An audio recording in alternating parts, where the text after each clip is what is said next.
जय हिंद साथियों, हिंदी राष्ट्रभाषा अभियान में आपका पुनः स्वागत है। आज मैं आपको एक बहुत ही बेहतरीन, बहुत ही छोटी परंतु बहुत ही महत्वपूर्ण चीज़ बताने जा रहा हूँ। इसे ध्यान से देख लें। मेरा प्रश्न है कि हिंदी में बिंदी क्यों लगाते हैं? हिंदी में बिंदी क्यों लगाते हैं? जैसे मान लीजिए कि हमने लिखा हिंदी ऐसे भी लिखा और हिंदी ऐसे भी लिखा।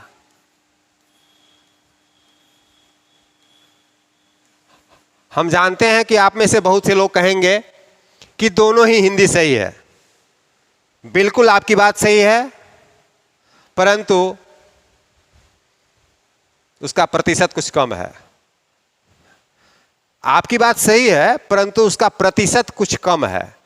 जैसे यह हिंदी सही है, ठीक है, और यह हिंदी भी सही है। अब आप देख सकते हैं कि हमने जितना सही का चिन्ह लगाया है, दोनों उतना सही है। जो पहला चिन्ह लगाया है तो एक चिन्ह लगाया है, और दूसरे में उसका तिगुना चिन्ह लगाया है, उससे ट्रिपल सही है, तिगुना सही है। अब आप जानना चाहेंगे कि क्यों, कि यह क्यों कम सही है और यह क्यों ज़्यादा सही है।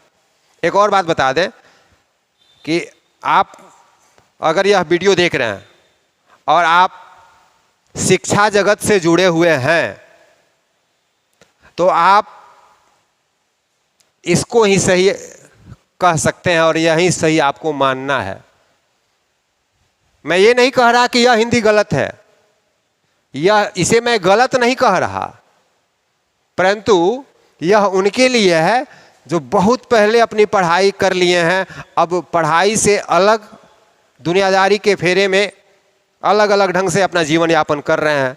परंतु जो लोग शिक्षाजीवी हैं, शिक्षार्थी हैं, विद्यार्थी हैं, शिक्षक हैं, मैं उनको बता दूं कि जब जब मानक भाषा में सुधार हुआ है, तब तब शब्दों में, बहुत से शब्दों में हेर फेर हुआ है, नए नए नियम बनाए गए हैं।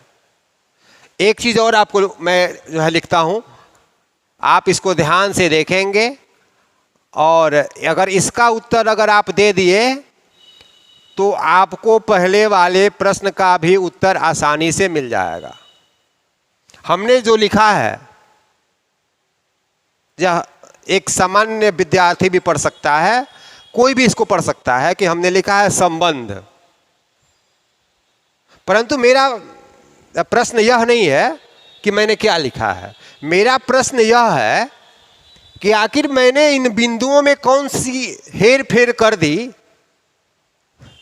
कि आप एक बिंदु को यहां म पढ़ रहे हैं और एक बिंदु को न पढ़ रहे हैं।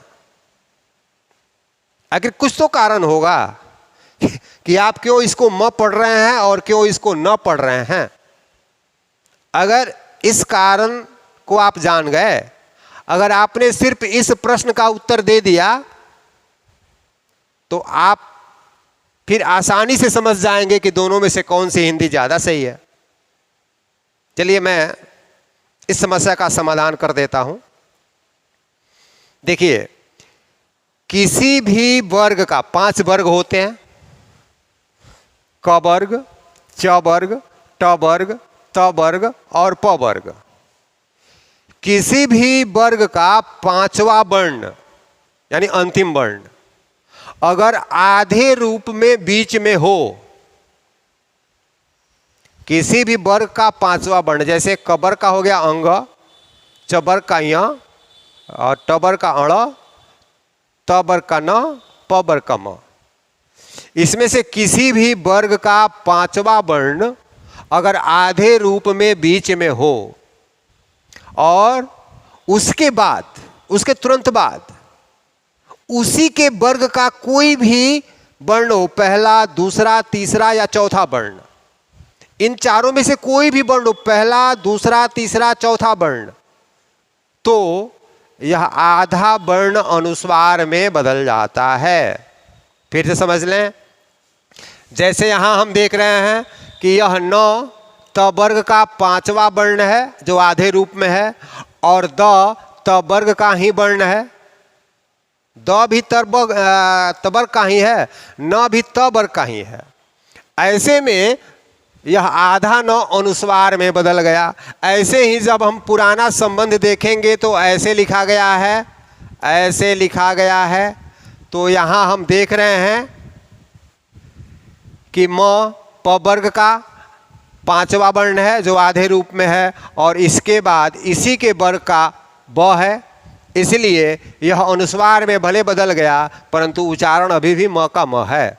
उसी प्रकार न त वर्ग का 5वां वर्ण है और यह आधे रूप में बीच में है, तो भले ही यह भी अनुस्वार में बदल गया लेकिन उच्चारण इसका आज भी वही है, न।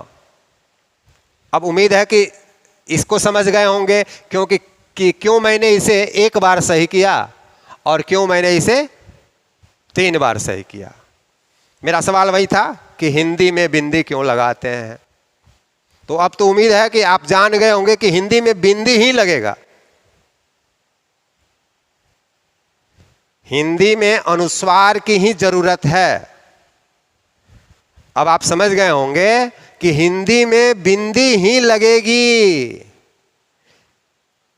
आधा न वाला हिंदी भी सही है, हम इसको गलत कभी नहीं कह सकते, परंतु जब जब अद्यतन सूचनाएं मिली हैं, जब जब भाषा के नियम बने हैं, मानक भाषा में सुधार हुआ है, तब तब नए नए शब्दों का सृजन हुआ है और हमें अपने ज्ञान को भी अद्यतन करते रहना चाहिए। इन्हीं बातों के साथ धन्यवाद। उम्मीद है कि यह आपको पसंद आया होगा, और अगर सच में पसंद आया हो तो आप इसे अधिक से अधिक लाइक करें, सब्सक्राइब करें और शेयर करें, ताकि हम अपनी बात दूर दूर तक पहुंचा सकें। धन्यवाद।